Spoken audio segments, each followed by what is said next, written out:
한동훈 대표가 결국 사퇴하면서 윤석열 대통령을 만들고 또 지키는 데 앞장섰던 친윤계 스스로가 8년 만에 다시 온 탄핵 사태를 풀어야 하는 상황입니다. 당의 주도권을 다시 쥐게 된 친윤계, 민심에 얼마나 잘 반응해 나갈지가 궁금한데요. 정치부 이태희 기자와 짚어보도록 하겠습니다. 이 기자, 오늘 한동훈 대표 사퇴 의견 어떻게 봤습니까? 저도 그 현장에 있었는데요. 탄핵 소추의 책임을 지고 사실상 쫓겨나는 상황이었지만 한 대표 입장에선 최선의 마무리에 신경을 쓴 듯합니다. 계엄의 불법성은 단호히 짚었지만 윤 대통령을 직접 언급하진 않았고요. 화살도 당 내부로 돌리지 않으려고 애쓰는 모습이었습니다. 네, 한 대표도 떠나는 길에 포기하지 않겠다 이런 말을 했습니다. 윤 대통령도 똑같은 말을 했었는데 대선 전국이 시작하면 다시 돌아오겠다 이런 뜻입니까?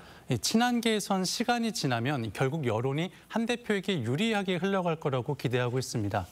윤 대통령에 대한 내란죄 수사 결과가 발표되고 또 헌재 탄핵 심판이 진행될수록 계엄을 막고 탄핵에 찬성했던 한 대표에게 차기 대권주자로서 소구력이 생길 거란 겁니다.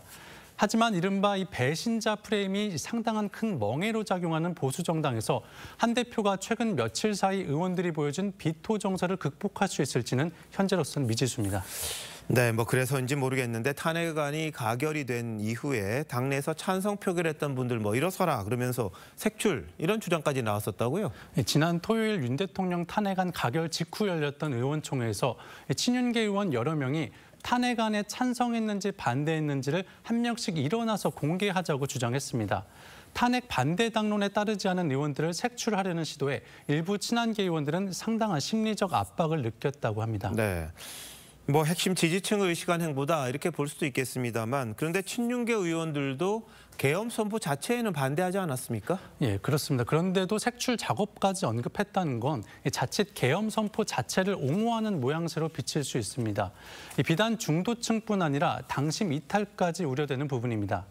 실제로 지난 3일 계엄 선포 이후 국민의힘 탈당자는 앞서 한 달간 103명 수준에서 645명으로 6.3배가량 늘었습니다.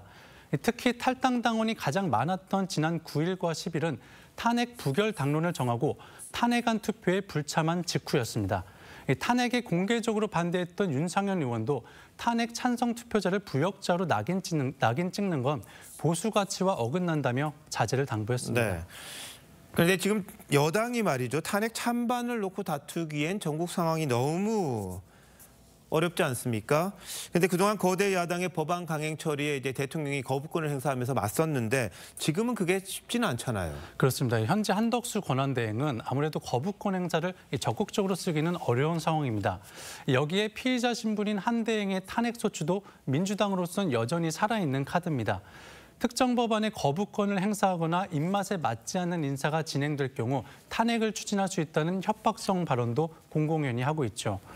대통령의 직무가 정지되며 입법권에 대한 견제 장치도 사실상 사라진 셈인데 다만 조기 대선 현실화 가능성이 높아지면서 수권 정당의 면모를 보여줘야 하는 민주당 역시 이전 같은 일방적인 독주 행보는 쉽지 않을 거란 전망도 있습니다. 네, 어찌됐든 민주당의 선의에 기대서 지금 여권이 움직일 수밖에 없는 그런 상황인데 이 거대 여당 상대하려면 일단 당 내부부터 먼저 수습해야 된다 이런 숙제가 남아 있군요. 이 기자 잘 들었습니다.